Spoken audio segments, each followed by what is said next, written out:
Welcome, everyone. It's 3 o'clock, but you're all very punctual. Not everyone is as punctual as you. So we wait 2, 3 more minutes.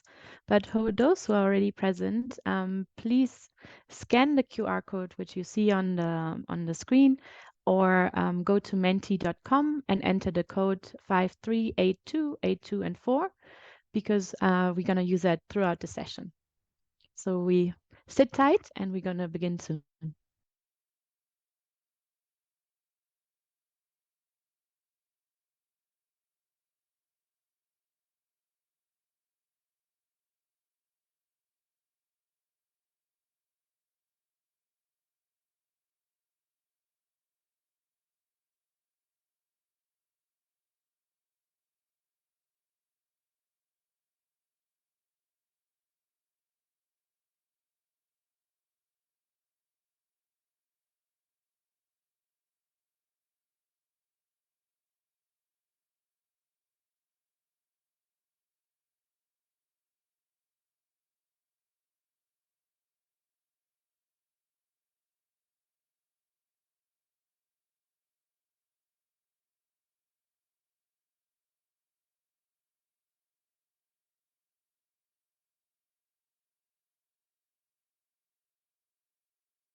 All right.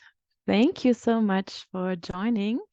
Hey, everyone, and a big warm welcome to the International Youth Day celebration of the International Trade Center and the World Intellectual Property Organization in partnership with Sidley. My name is Milena Niehaus, and I'm part of the Youth and Trade team at ITC. At the center of our work is really empowering youth, and one example is the YE community, which is a thriving community for young entrepreneurs. By becoming part of this dynamic network, you gain access to mentorship, opportunities, and a wide range of resources, training, and tools from ITC and our partners. So make sure to join. My co-moderator for today is Nadine Hatzikamana. She's the Youth Engagement Facilitator at WIPO. She's responsible for making something complex like intellectual property totally accessible to our generation. What kind of a cool job is that, actually? How's it going, Nadine? It's going great, Milena. I'm so pumped to be here with all of you today. And I can see that we've got a virtual room full of people ready to celebrate International Youth Day 2023 with us. And luckily, we've got a jam-packed program that will hopefully keep people talking beyond the session. Yeah, I couldn't agree more. Today isn't just about celebration, it's about inspiration and innovation. Today's event is merely the beginning of a series of webinars designed to equip all of you with knowledge on green skills to support your businesses. Our next session, focusing on climate risk and possible insurances, is already lined up for next Monday. We can't wait to welcome you to our future events. But now, while we see already that the participants' numbers are increasing, while more and more people are joining, and before we officially begin the program, I want to turn to all of you and ask you to please scan the Mentimeter QR code on the screen, or click on the link in the chat my colleagues have provided. We really want to hear from you throughout the event. So we will be using Mentimeter throughout the event to hear your thoughts, opinions, and most importantly, your creative ideas. That's right. In a few moments, we'll be sharing our very first Mentimeter question. So make sure you have your devices ready. You'll have a chance to weigh in on some of the most pressing issues facing our generation, all through the lens of green skills. Yeah. Speaking of green skills, Nadine, this year's theme actually for International Youth Day is green skills for youth towards a sustainable world. And it couldn't be more relevant. The world is shifting, and every year we see more and more youth being leaders in transforming our society into a greener one. Look at how many people applied to the Youth Ecopreneur Awards, which we just awarded in June. We saw so many inspiring businesses. I mean, youth are really leading the way into a sustainable future, don't you think? Absolutely, Milena. I mean, we're not just talking about planting trees here, although that's still pretty cool too. But green skills are really about empowering us to create new technologies, to innovate in industries, and to contribute to policy changes that will shape a sustainable future. So it's like leveling up in a game, but this game actually has real world impact. And the best part is that we are all players here. Each of us has a unique role to play in creating a greener future for all of us. Yep, I couldn't have said it better myself. So guys and girls, whether you're an artist, an engineer, an entrepreneur, or anything in between, today is all about exploring your skills and how they can be a key to unlocking a sustainable world. So I'm asking all of you, are you ready to dive in? Here comes our first Mentimeter question, and we really want to start simple to get warmed up and get to know all of us a bit better today. So our first question is, from which country are you joining us today? So here's again the QR code. You can use the mentimeter.com and use the code 5382824. And I see already a lot of answers coming in. Amazing. We see Switzerland, India, Spain, Mongolia, Nigeria, Korea. Wow, I think by now already with these little replies, we already have kind of like all continents present. Amazing. Yeah. Super interesting. So this was just the first questions to get us going, but let's dive a little bit more into the topic. I see more people are responding. It's really great. Keep up the energy. We now want to hear from you. What do you think is the most pressing environmental issue affecting your country or your community today? And this is a bit more a deeper question, so we let you a little bit of few seconds to reply, but we're really interested to hear your thoughts.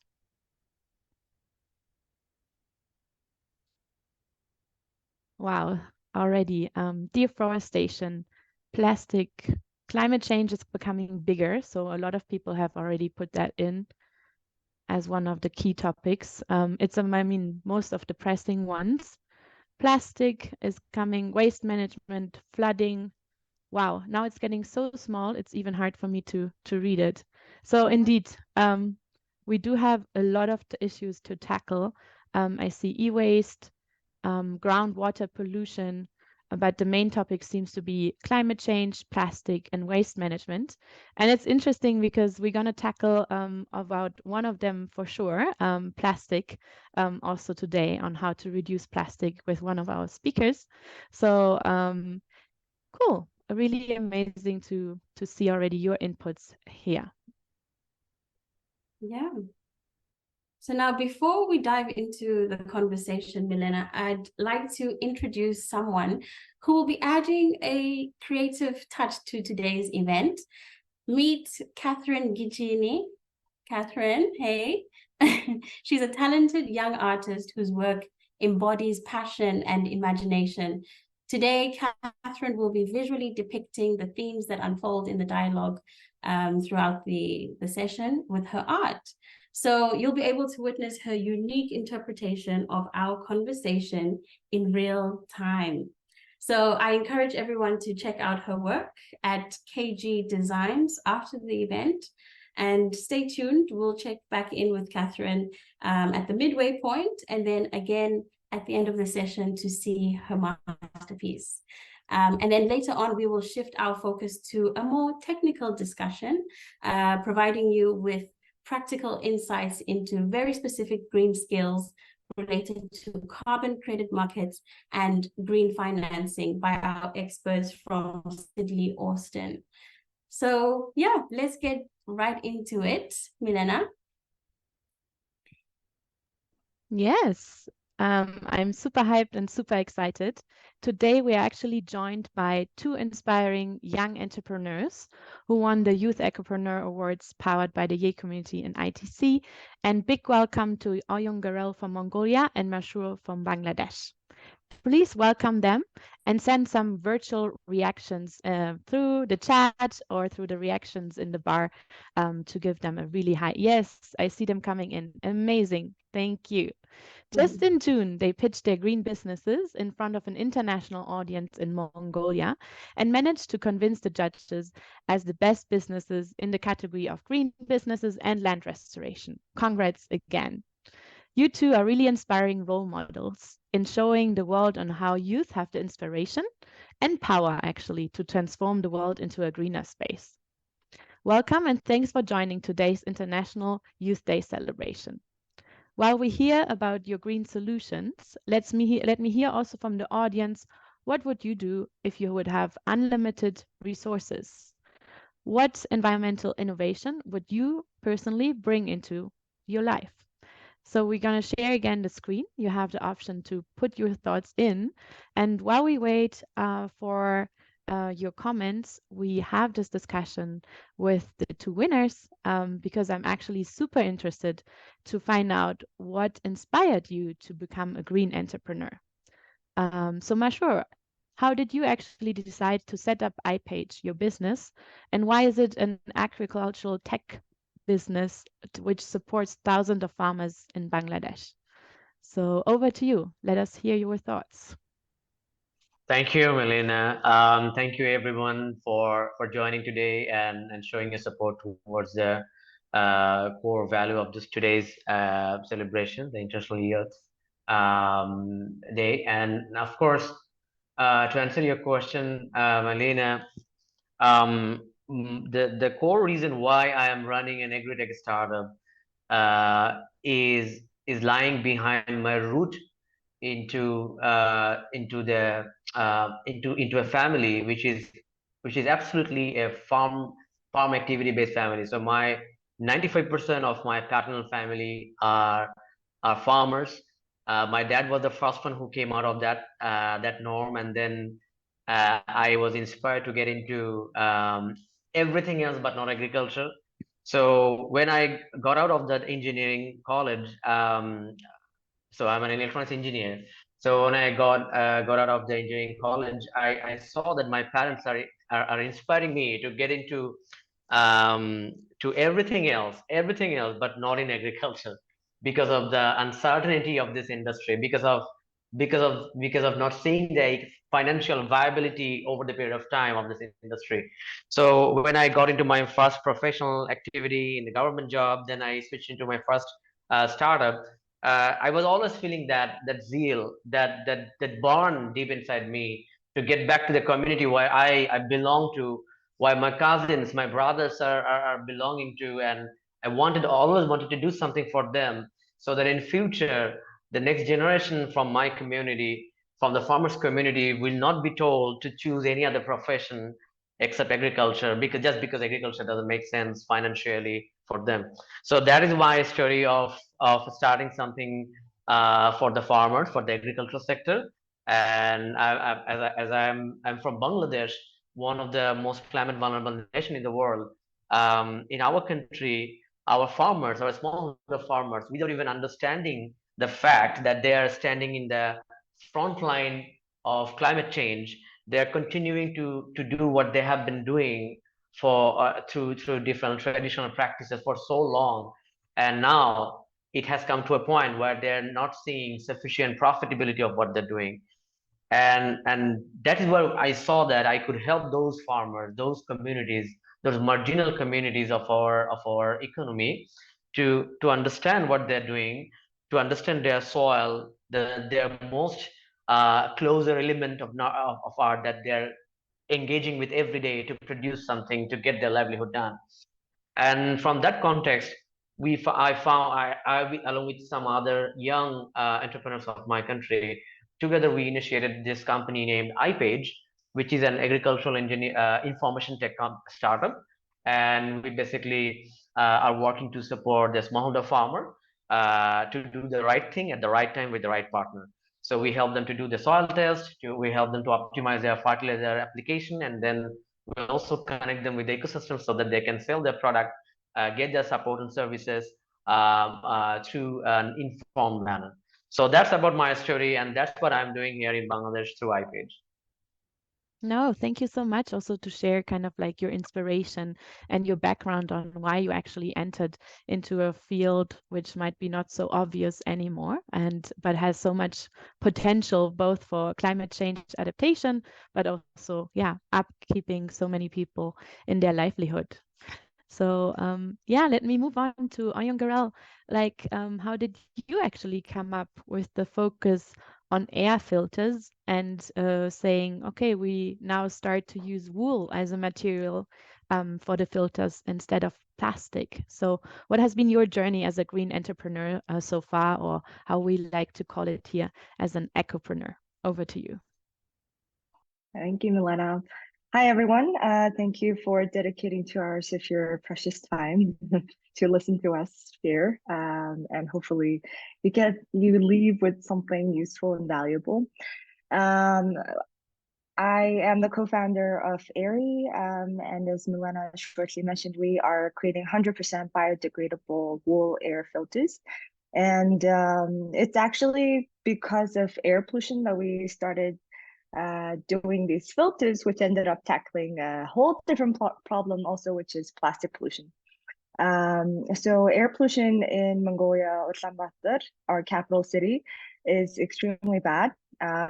It's because we're the coldest capital in the world, actually. And so people are burning a lot of coal to stay warm.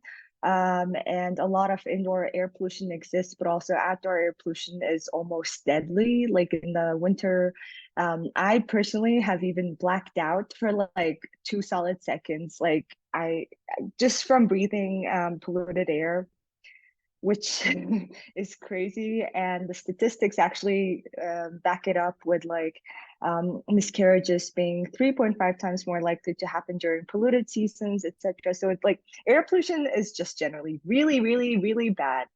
And everybody really wanted to do something about it, and I'm one of them.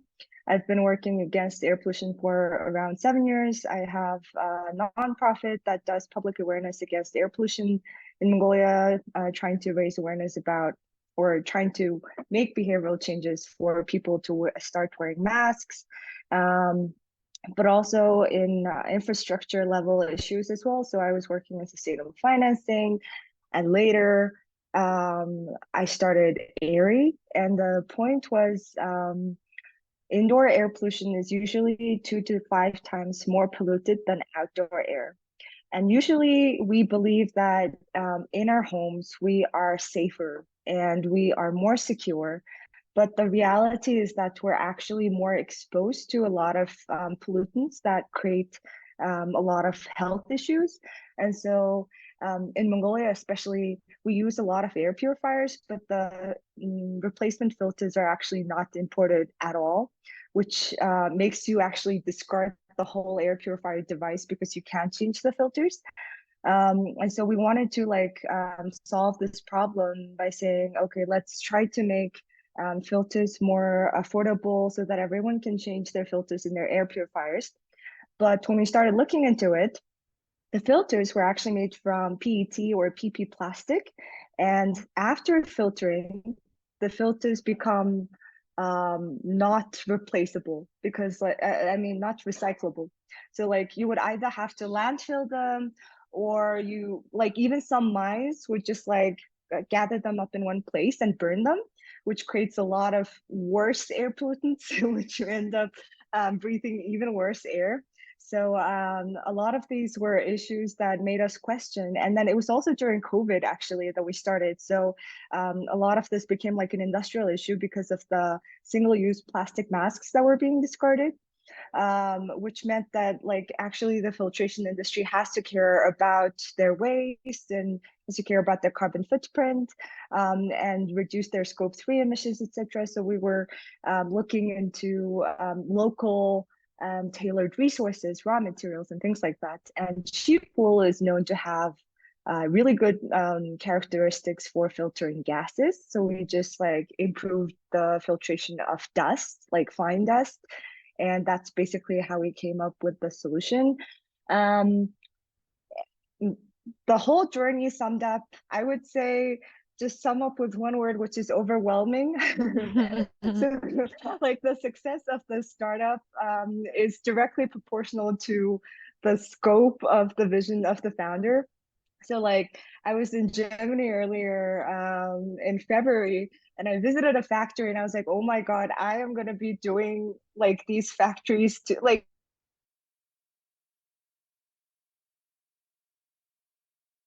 people that I don't know how to speak to. And I don't speak German, you know.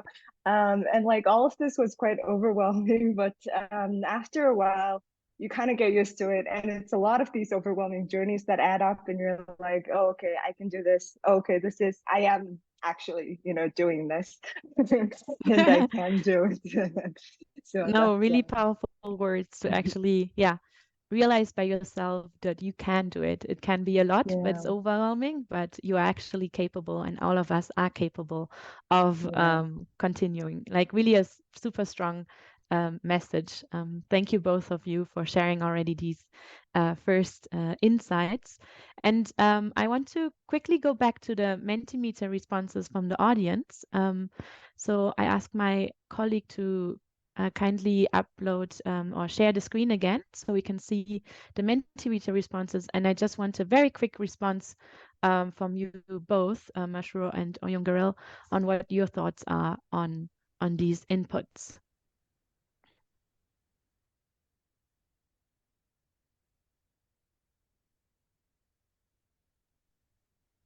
It's about to come up.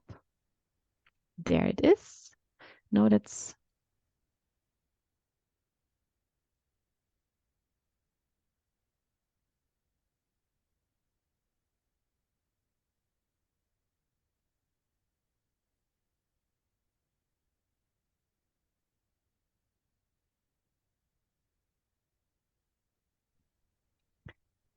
All right, we have some small technical issues here, but there they are.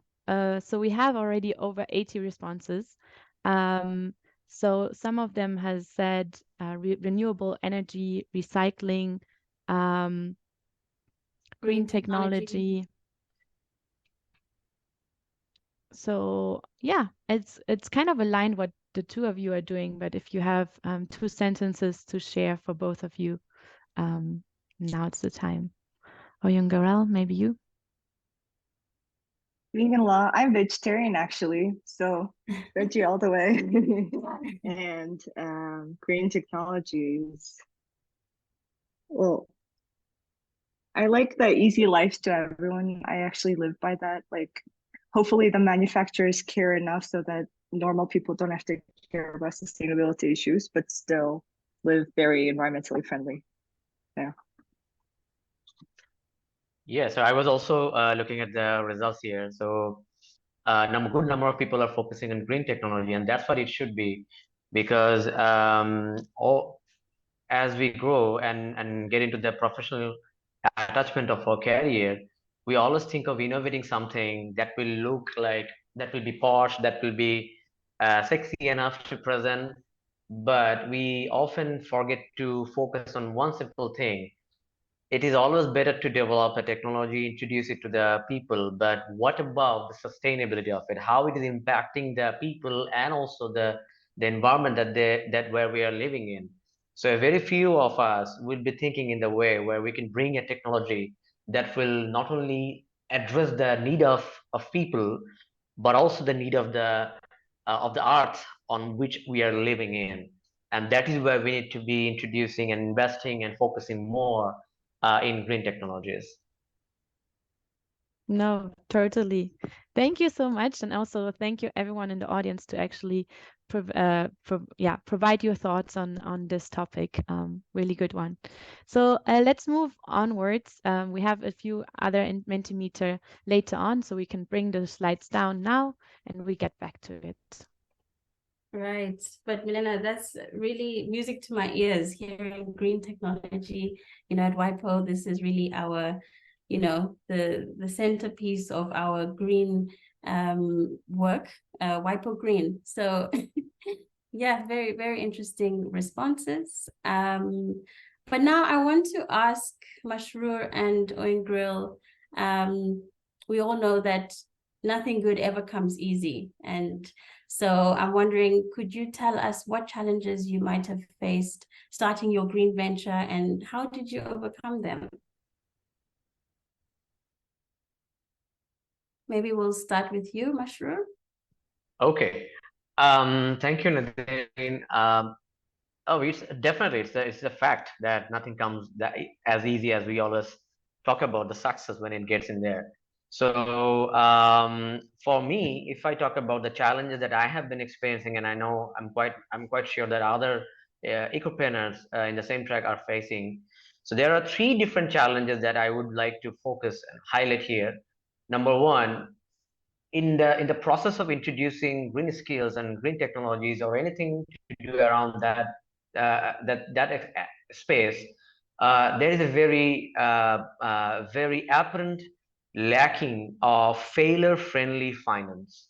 This is very important for young people who wants to innovate and introduce a solution that not only address the problem of the people, but also help the people to live in the art that requires to be there for generation.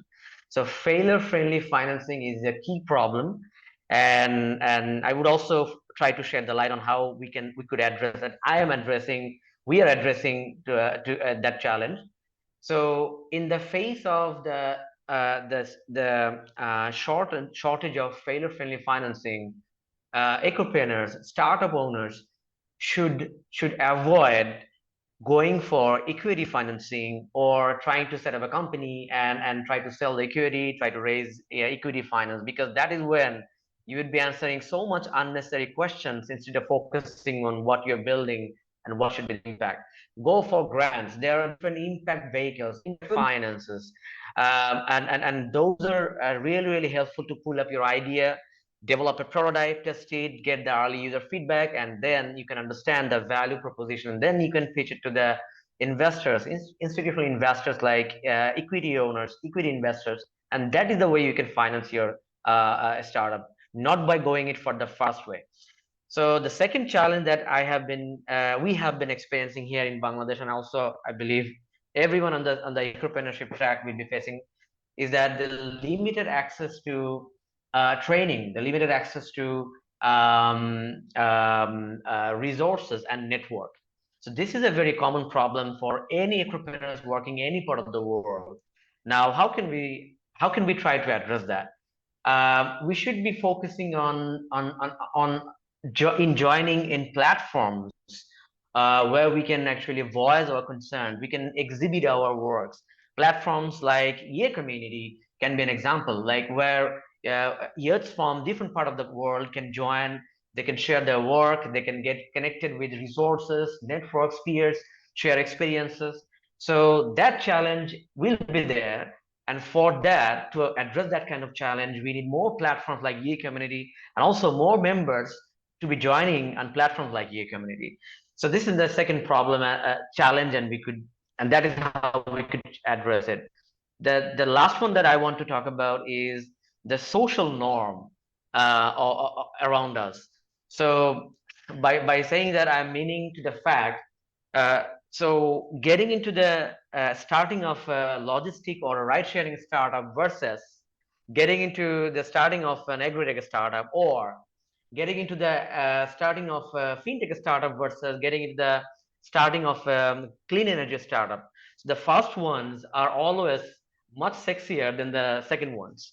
So this is a social norm around us, and I know that this is a taboo, social taboo, and young people with the mind of innovating for not only people, for also the art, are facing this problem. And this is a challenge. I'm sorry, this is a challenge, and that challenge has to be addressed.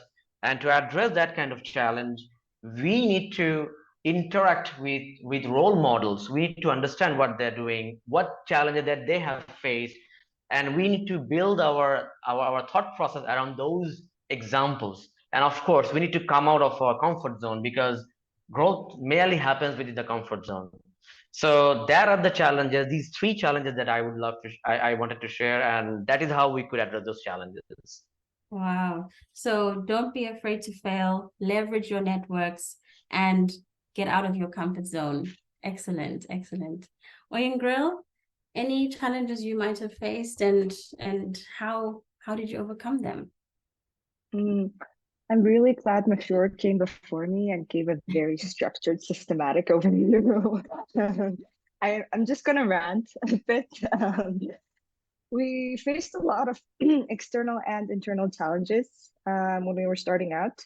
So it's very interesting times that we're living in. So we started during COVID. Our product test was with an air purifier device. We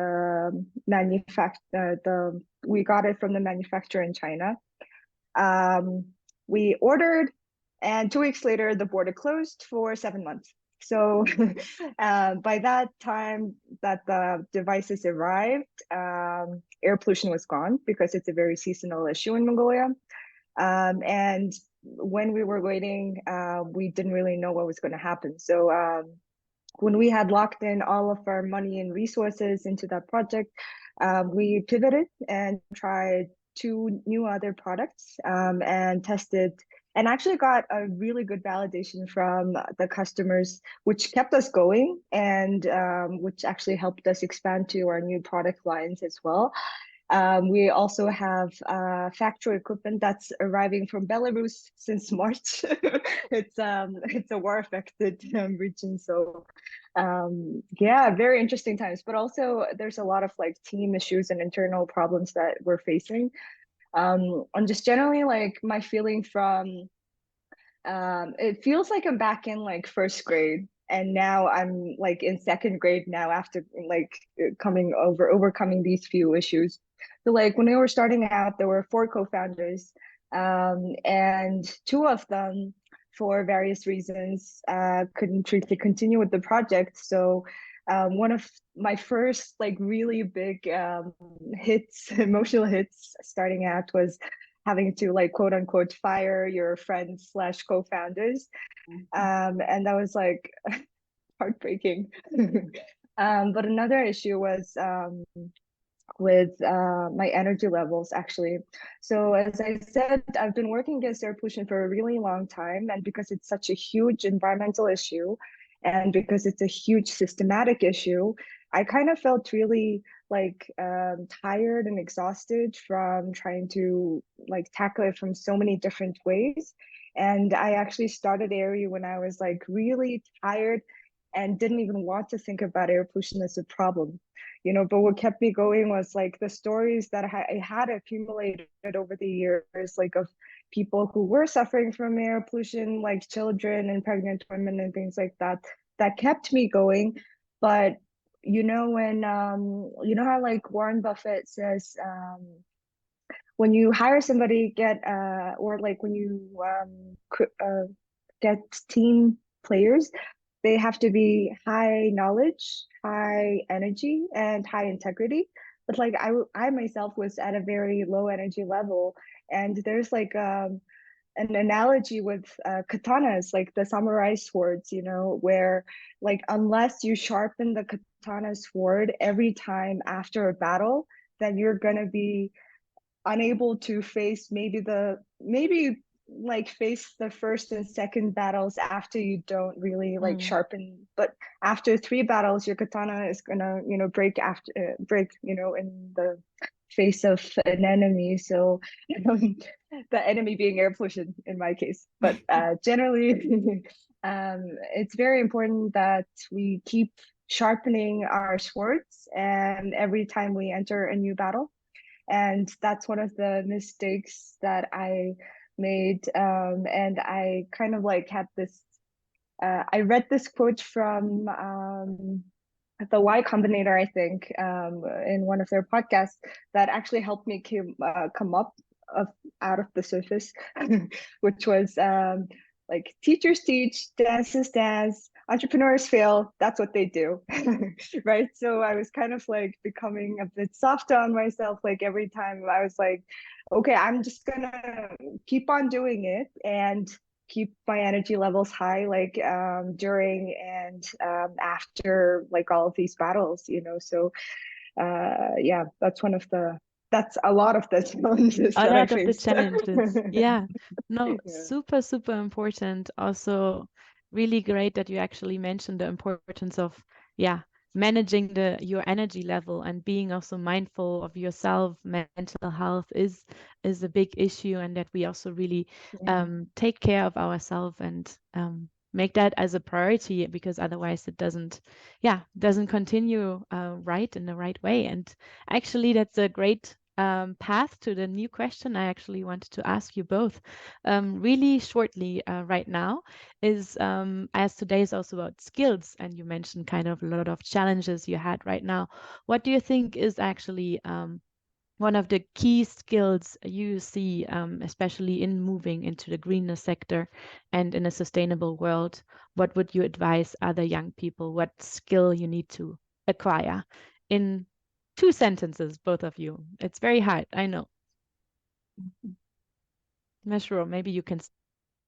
Okay, so I would go for the capacity to communicate. That is very important, because if it is very important for entrepreneurs to communicate what they want to do, communicate their impacts, communicate their metrics that they're tracking, and if we cannot communicate properly regarding our activities, our impacts, our goals, then we would not be able to attract partners, resources.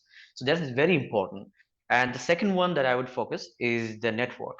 So these two are connected, communication and through a network. So this is very important. For example, being a part of Ye community, we got to connect with Google for startups. We got to connect with WIPO. We got to connect with Sidley, and that are being supportive for our early stage growth. So without being able to communicate and then connect with the network or platform, the journey would be much more difficult or challenging. Thank you. Perfect. Very inspiring. Let's go to Yongarel. What's your perspective? I want to echo Mashur as well. If I had a superpower, that would be definitely communicating, being able to communicate on the same wavelength as everyone.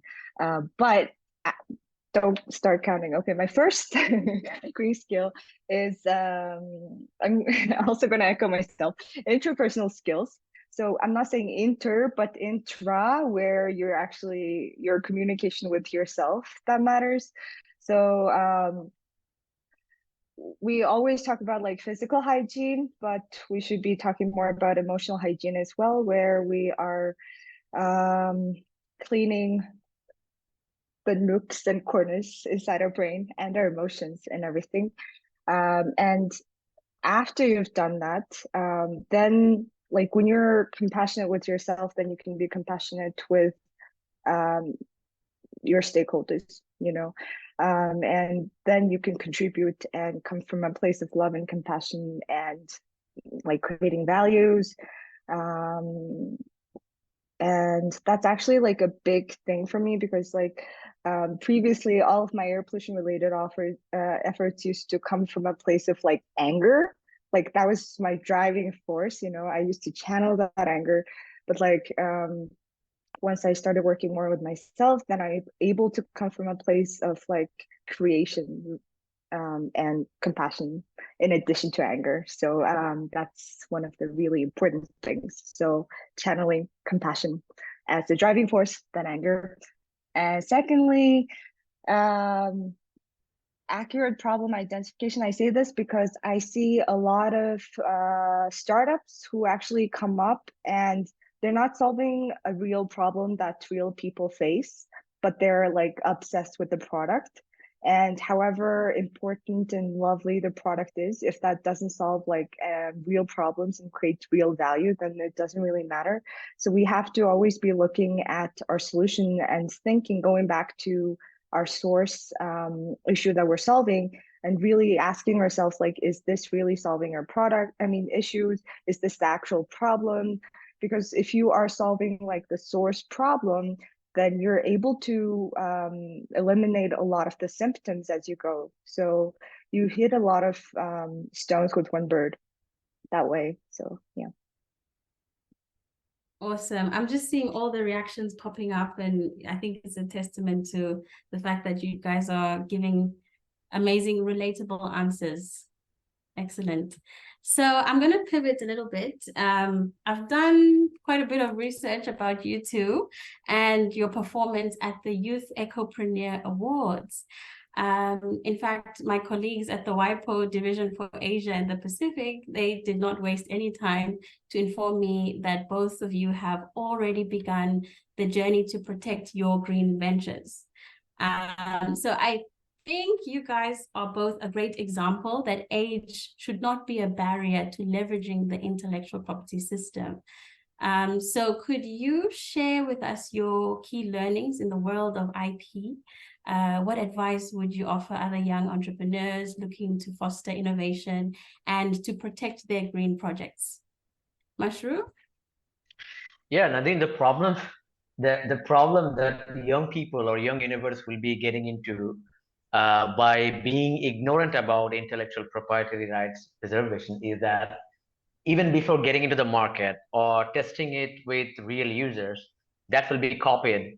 And then someone else would be claiming the credit of doing something that they even didn't think of doing earlier, saying without us.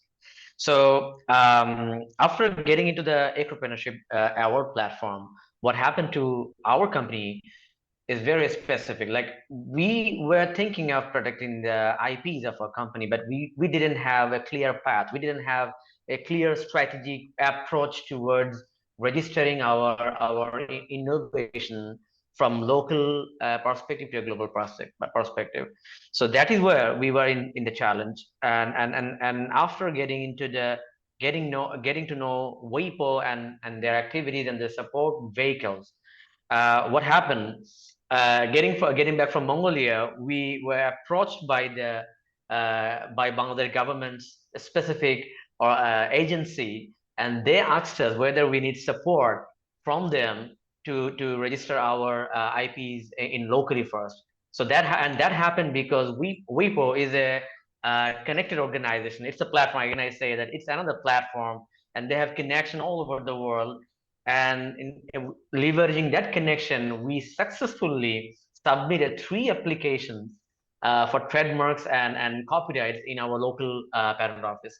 This is a significant achievement after this engagement. So I would urge young innovators to be very mindful about protecting their IPs and do your best to get them protected first in your local territory where the origin of the innovation is happening, and then get to the global context.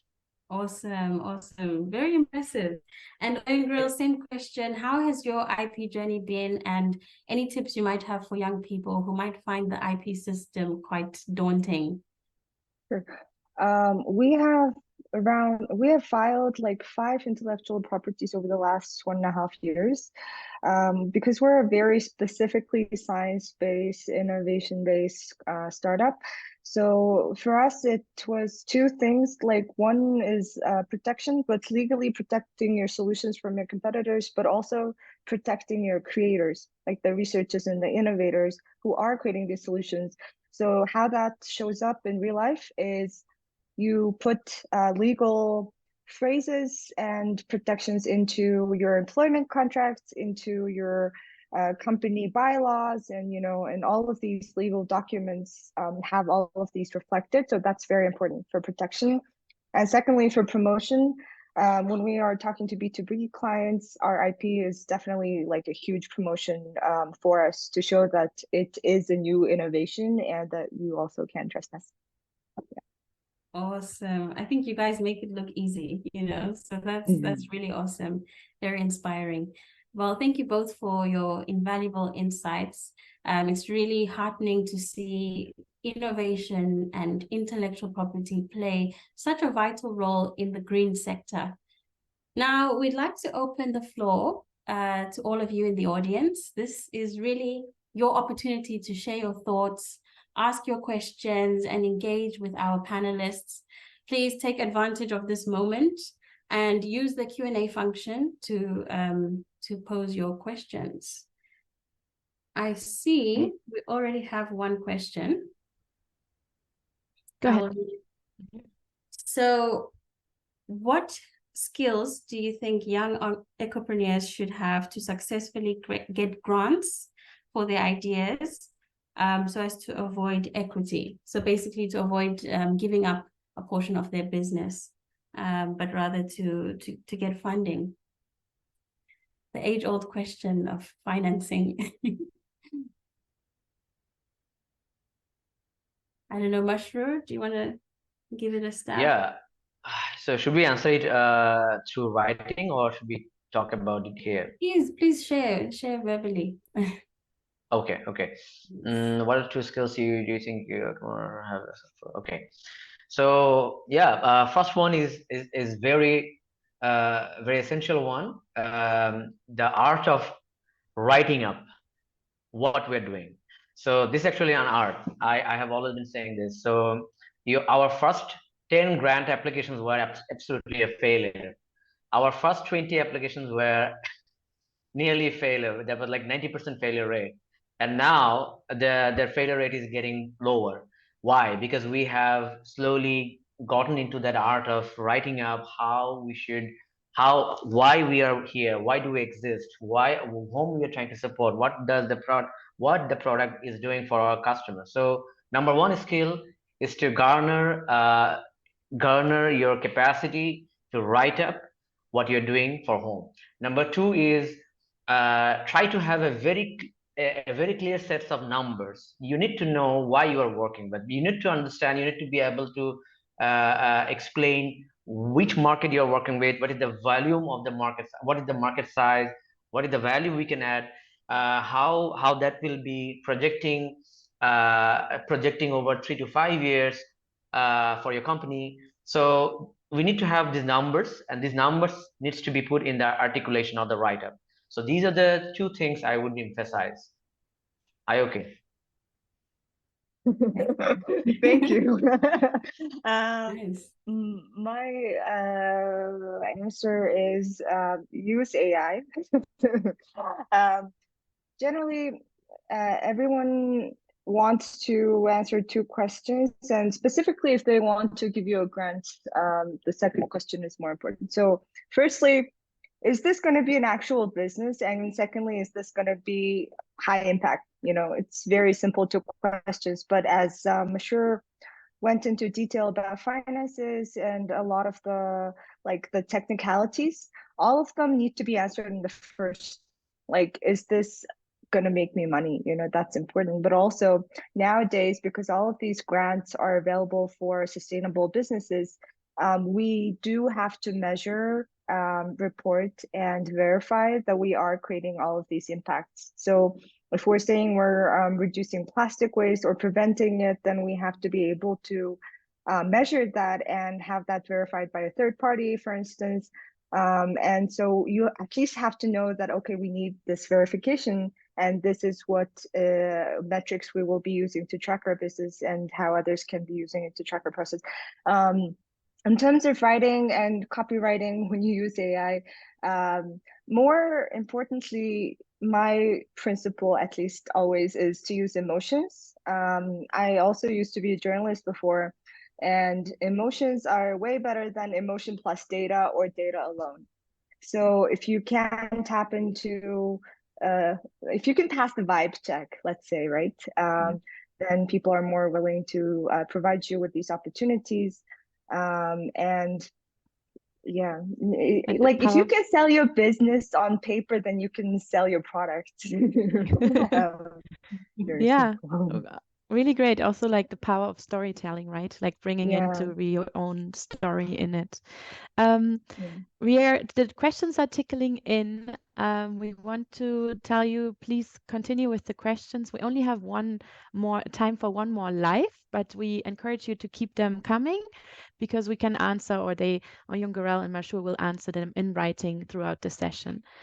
So one question we got is, what's your view on how can we get more young people to be interested in being ecopreneurs compared to startups in IT, communication, or robotics? What's your view on that? Do you think we have a gap of young people in that sphere?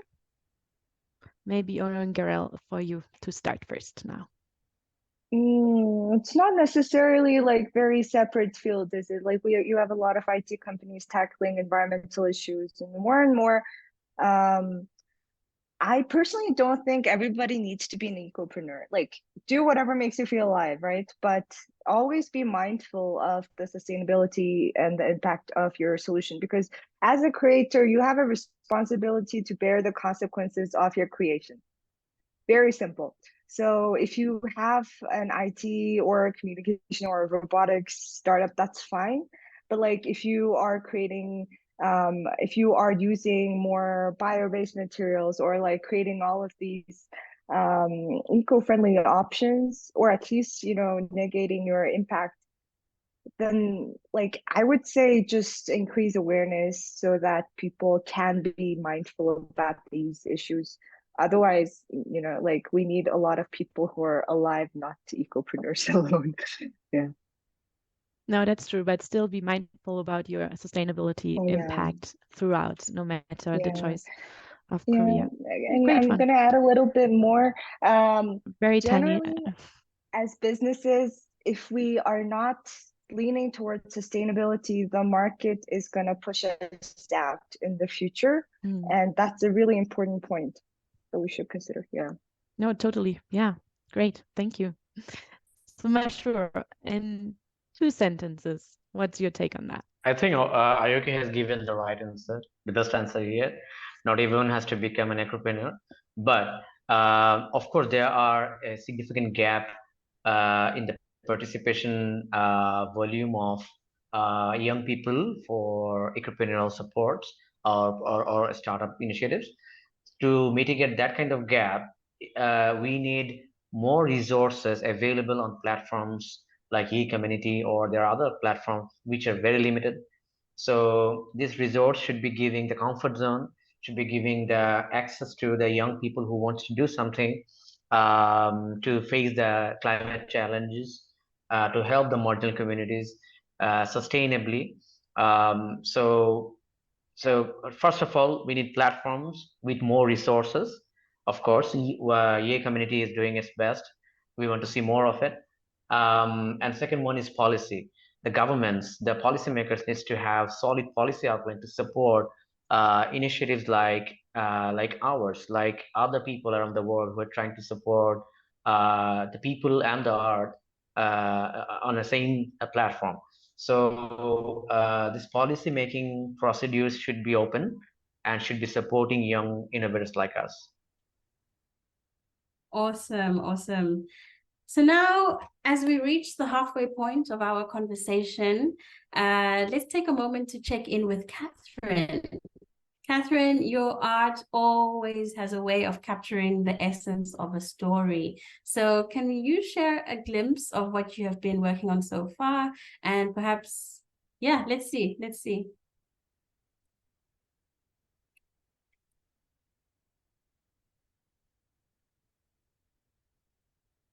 Okay. Ooh. Wow, looking good so far. There you can see a couple of the themes that have come up. Looking good. Get out of your comfort zone. Definitely a highlight. Awesome. All right, Catherine. Well, looks good already. Thank you for turning the words of our speakers into something visually stunning. We'll continue to follow along and check back in with you at the end. But for now, I'll turn back to Milena for the next part of the event.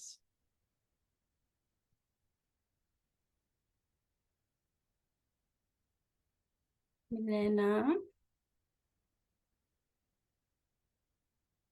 Thank you Okay, for we having can't hear us. Meanwhile, I say my gratitude. We can't hear you at all. No, not at all. Maybe disconnect.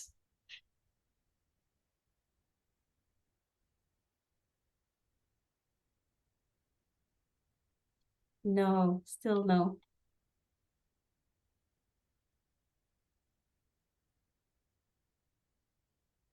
All right, maybe we go ahead.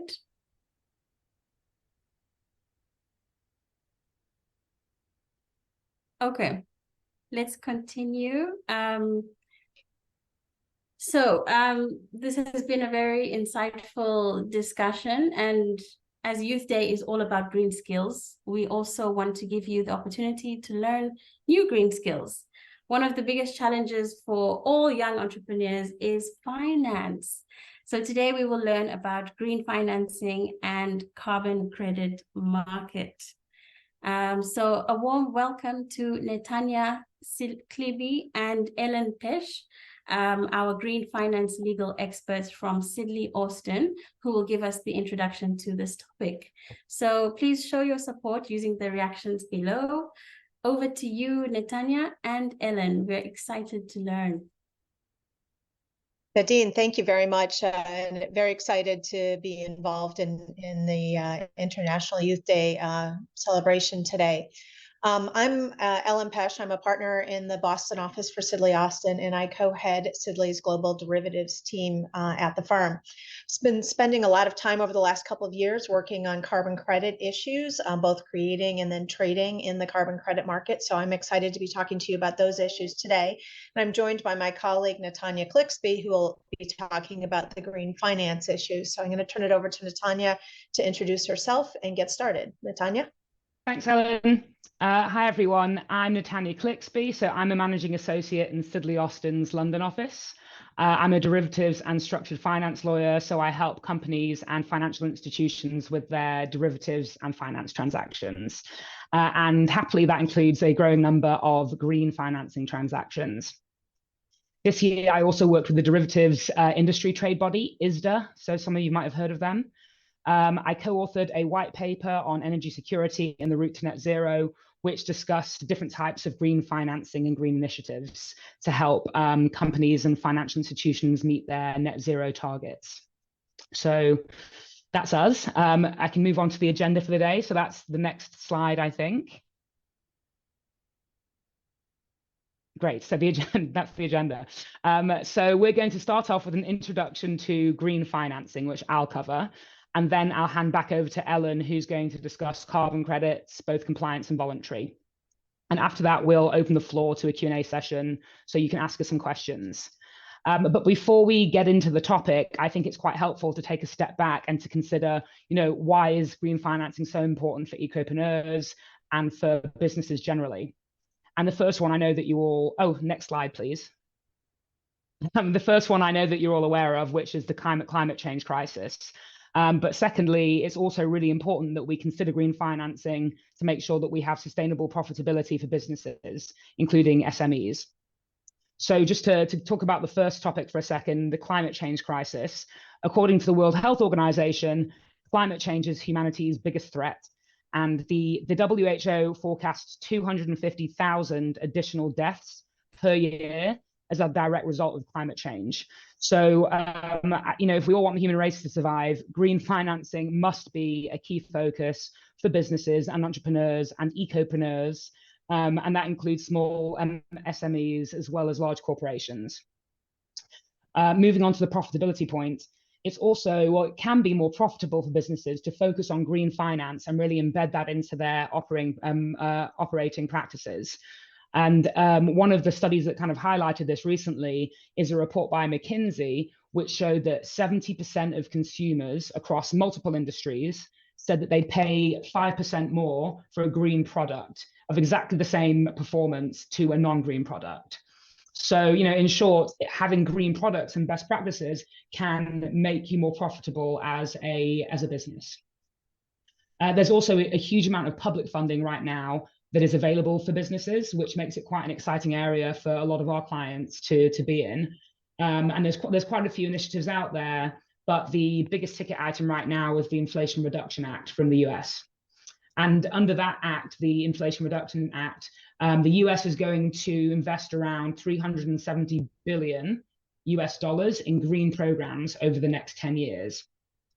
And they're doing this to encourage businesses in the US to be green, but they're also doing it to attract foreign businesses with IP, like you were just mentioning, and technology that have green credentials, because they want those companies to relocate to the US to try and improve the US's, get them ahead of the curve in terms of the green tech and IP space. Lots of countries are doing similar things. So it's a really exciting time for clients and companies to be thinking about how to be more green. So that's why the topic's so important. I think we're still on the same slide, so there's no need to change yet. But moving on to what green financing actually is, we thought it would be helpful for the purposes of the presentation to split the topic of green financing into two categories. So there's probably lots of other categories you can break this into. The first category, which is on this slide that we'll discuss under the green financing umbrella, is financing of green projects. And I think that this is probably going to be the most relevant topic for a lot of the listeners today. And this is how you get money for your green project. And one example of this is a green loan. And it's probably the most common for SMEs. And the purpose of this is for the borrower, so you as ecopreneurs might want to obtain funding for a green project or to purchase a green asset. For example, you might be a farmer or you have an agricultural business, and you might want to purchase low emission farming equipment or solar panels to make your energy consumption more green. And so you can get green loans for those types of projects. These green loans we're seeing them being increasingly available from what's known as development banks, which some of you may have heard of. And these are financial institutions that provide capital for economic development projects on a non-commercial basis. And so what this means is those banks aren't trying to maximize their own profits. They're doing it for, a kind of greater good for development. A few examples of these, in case that's of interest to any of you, is the African Development Bank, the Asian Development Bank, and the European Bank for Reconstruction and Development. So there are a few of these banks that have projects around providing green loans. And to give you just a few examples of these green loan projects that have actually made quite an impact, one of these is in Bangladesh. So Bangladesh's central bank requires financial institutions in the region to use at least 15% of loan budgets for sustainable projects and 5% on green initiatives more broadly.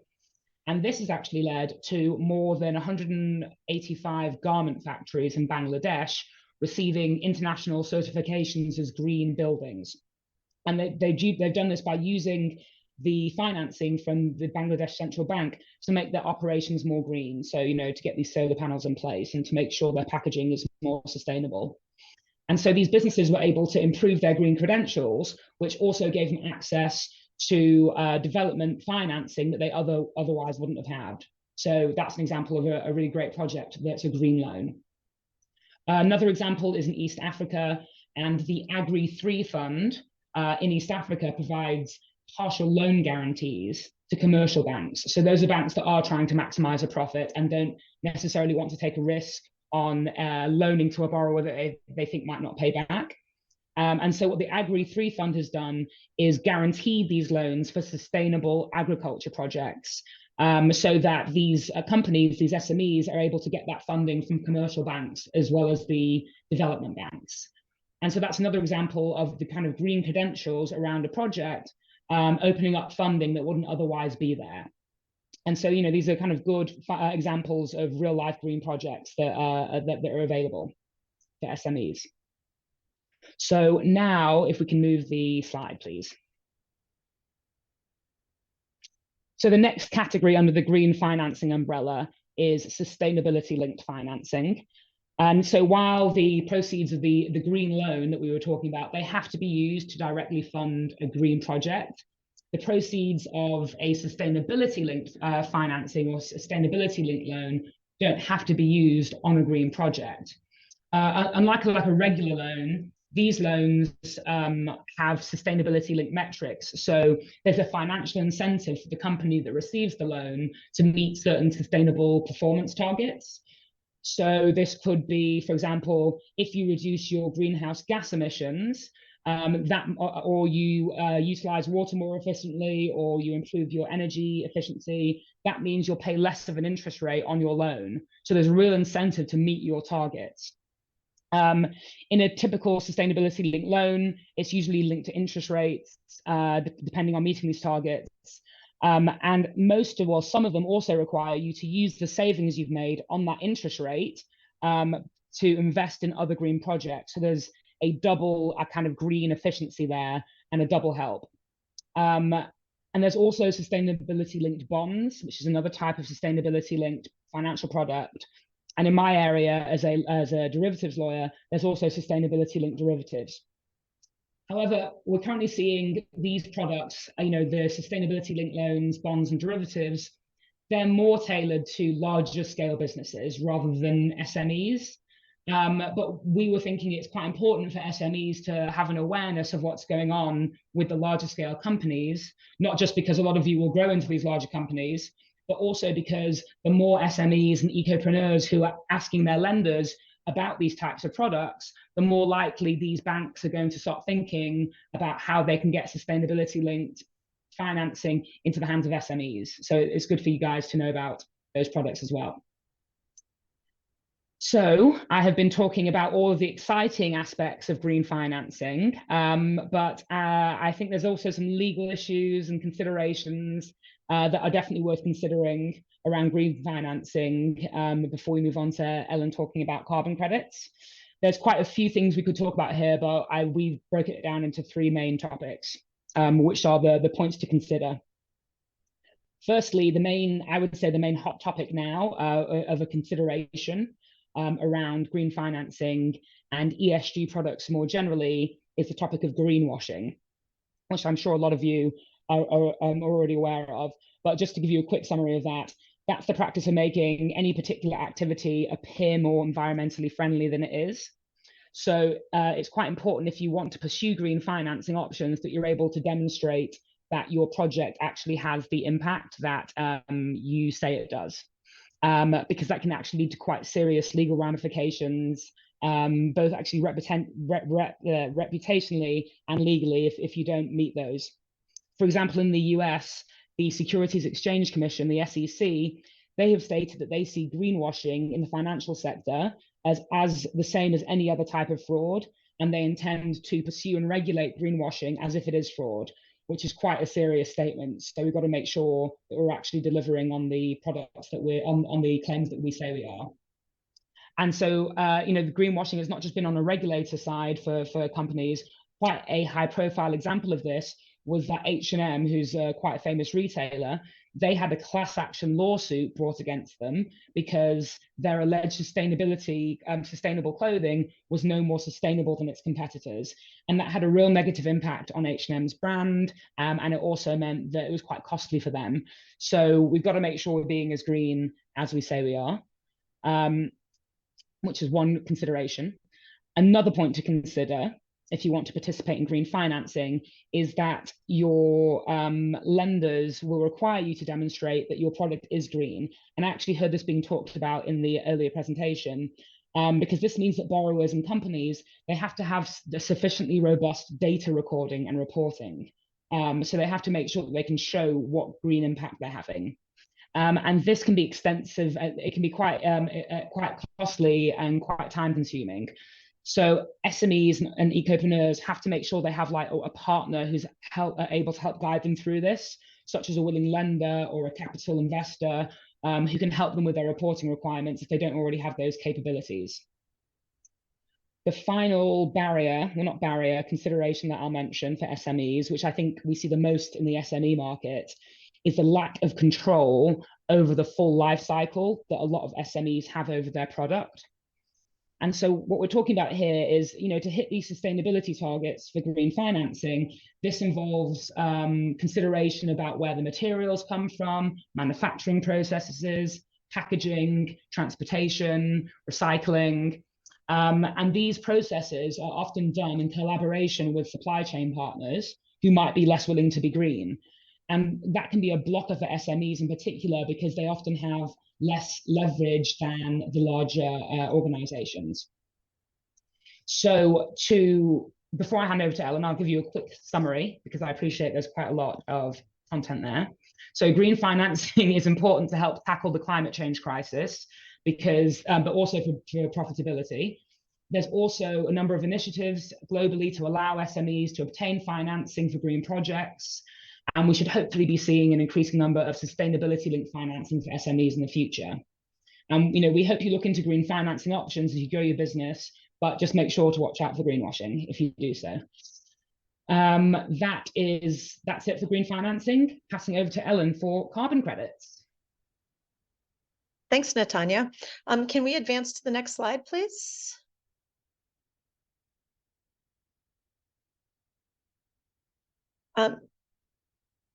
So talking about carbon credits are another way to generate money or funding for green related initiatives. So unlike loans where you're borrowing money that you have to pay back, with carbon credits, the concept there is that if you engage in particular green initiatives that will qualify for carbon credits, the credits will be issued to reward you for undertaking those green initiatives. And then those credits will be credited to an account for you, and you can sell those in the secondary market. You can trade in those, and they have economic value. So you can generate money through the creation of those carbon credits. So the challenges, though, is that generating the carbon credits and getting them registered and issued and sold is somewhat of a complex process. So I'm going to talk a little bit about that quickly today in the few minutes that we have for the presentation.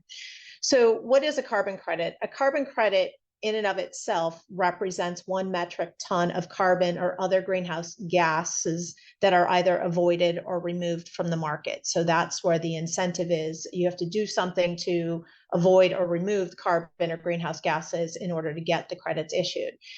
There are 2 general types of credits in the market. There are what we call compliance credits, and then there's voluntary carbon credits, or VCCs. I'm going to focus the presentation today on the voluntary carbon credits, VCCs, rather than compliance credits, but just to distinguish the 2.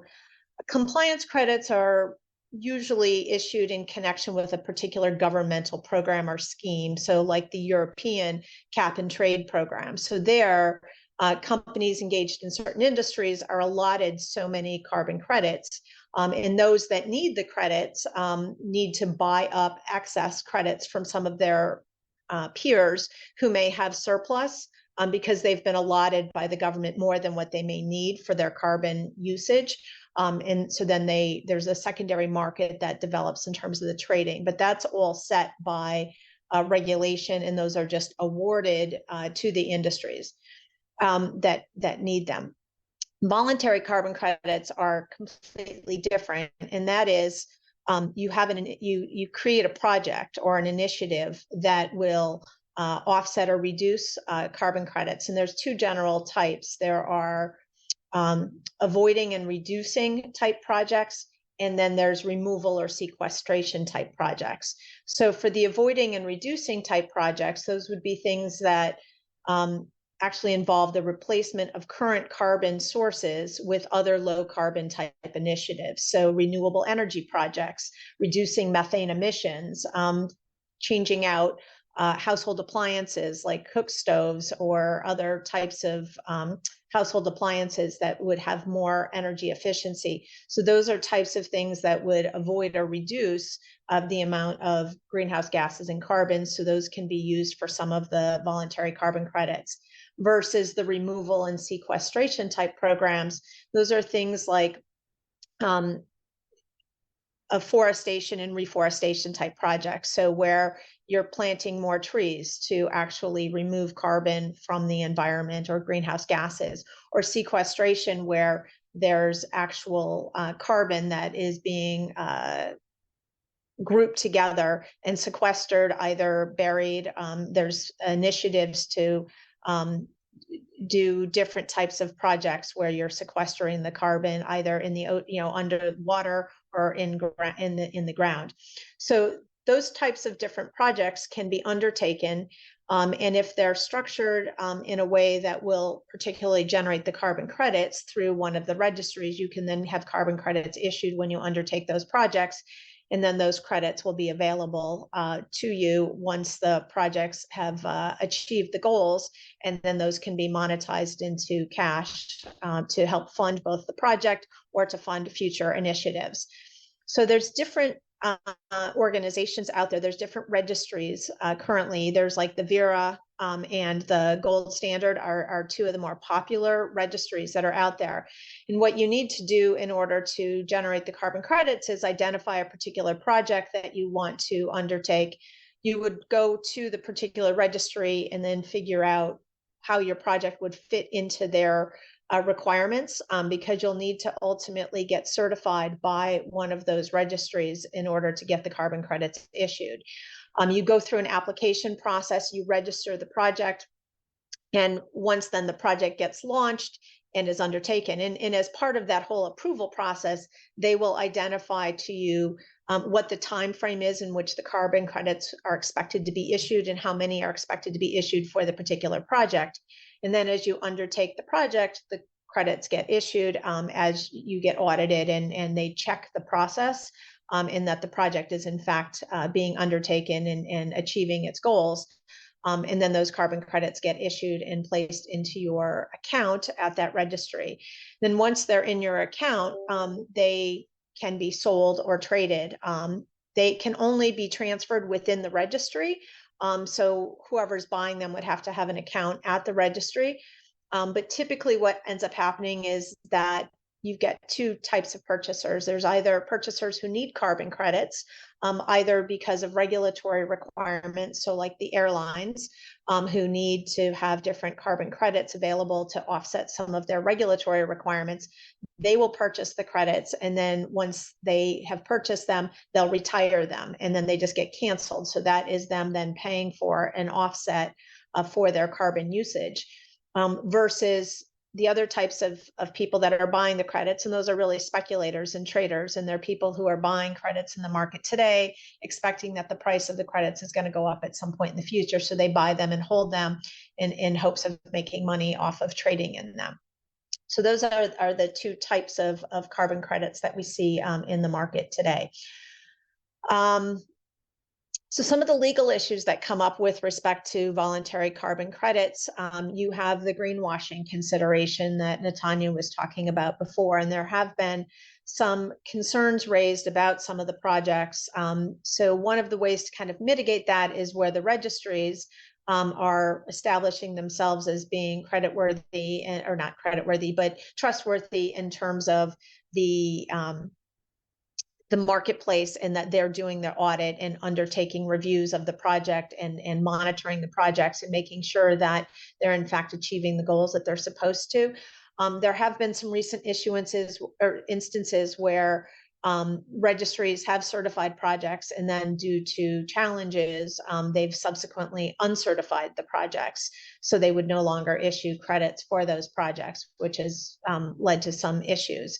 There's also some real concerns in the market around the lack of standardization and the fact that the different registries have different standards. So certain registries are perceived in the market as having more value than others. And so the credits that are traded on some of the exchanges will trade more favorably from an economic perspective if they're issued by the registries that are perceived in the market as having more rigorous standards and auditing and oversight in terms of the programs.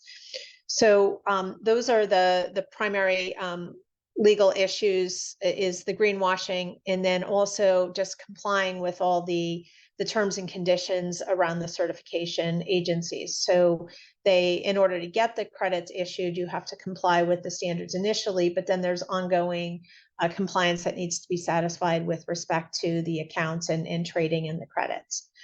So long-term, the value of the credits will ultimately be a function of acceptance in the market, standardization, and recognition of kind of the veracity of the projects. So if we can flip to the next slide, we have a Mentimeter question for you. So the question here is, the voluntary carbon credit markets are certainly on the rise. There's a lot of interest in them. Can you take a wild guess at what the projected value of the market is supposed to be in 2027 in US dollars? Tough one.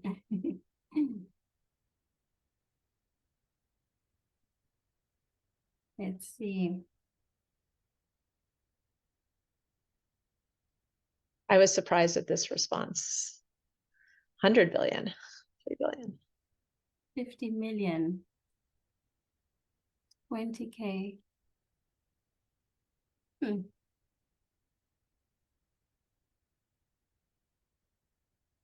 So the actual predicted amount is 17 billion. So in the next 4 years, that there'll be 17 billion invested in this market. So that's a lot in a very short period of time. So we'll hope that that materializes and there's some opportunities here. Right. So thank you so much for that enlightening presentation. I think with that, we are now better positioned to harness the power of green finance for innovative green endeavors. So thank you so much. Now, I imagine many of you have questions bubbling up. So everyone, it's time for our interactive segment. Just like earlier, please use the Q&A function to share your questions and your insights with our experts. Let's dive deep and clarify those lingering thoughts that you might have. Yeah, let's see. Can you hear me now? Yes, we hear you. Awesome. Okay, that issue is solved. We have already one in the pipeline asking, do you need to be an American registered company to trade in carbon credits or seek green funding? For the carbon credits, no, and for the green funding, no.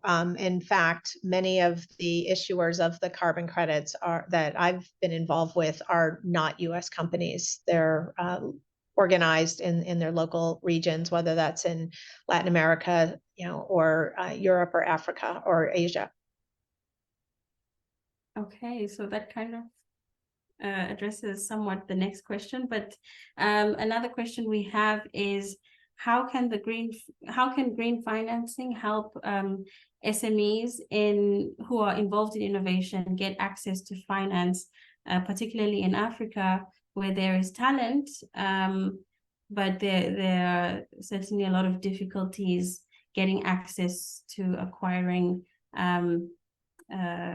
green financing? I can take this one, Ellen. I think a lot of the methods for the smaller companies are to really partner with your regional banks. I think as any small company, you're going to need to have access to capital. And so I think the first step would be speaking to a small bank in your local area to say, this is what I'm doing. Do you know who I can speak with about financing this project? I hear there might be international funding. I hear there might be regional or national funding. So the first step should be whoever you speak to currently about your investment lines. Right. So that's very helpful. Thank you for that. There's also another one coming in saying, what advice would you give to someone like me who wants to build a career on carbon credits? Maybe Alan, that's for you the question. Well, to build a career in carbon credits, I think you need to really understand the credits, understand the kind of constantly shifting landscape that's going on right now as there's new standards being created, and making sure that you're on top of those standards, because the value in the credits is ultimately going to be based on the most recognized standards that are out there and the right registries. So getting aligned with those registries, and then also monitoring trading activity that goes on in the markets. There's different exchanges that are trading the credits, and looking at the different values and understanding how the values of those different credits varies from registry or from type of project to project. That'll help you better understand the real value in the different types of credits. it's like comparing apples to oranges, because there's different credits out there, and some have more value than others.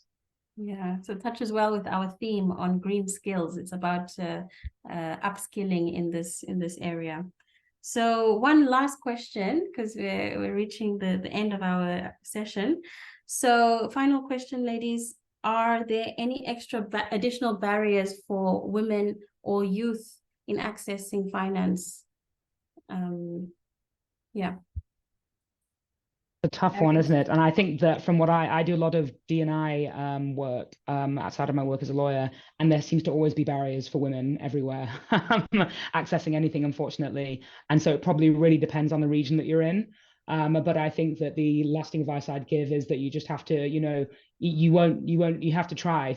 You can't let that defeat your objectives. So even if you think there could be an additional barrier to you as a woman, you still have to put that first step in the room and have a go. I love that. Any thoughts, Ellen? The other thing I would say is just making sure that you're knowledgeable, and you have the tools, and you have the same information. Do your homework. It's you've got to be prepared, but don't be afraid, and don't let yourself get knocked down. Get up and try again if things don't work out as you expect the first time. I love that. Keep at it. Keep at it. Yes.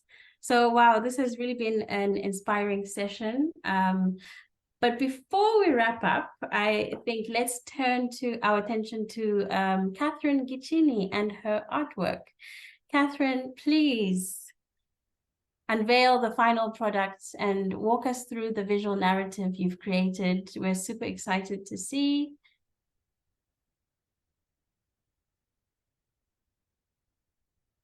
Is Catherine there?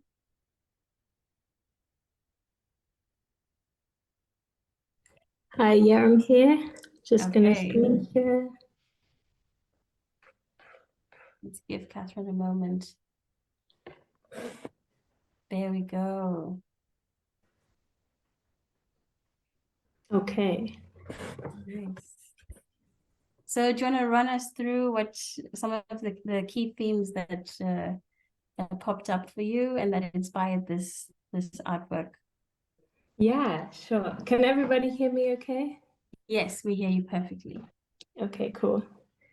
So I think for me, what I loved about the journey of this session was the way that there was such practical and personal insights shared at the start.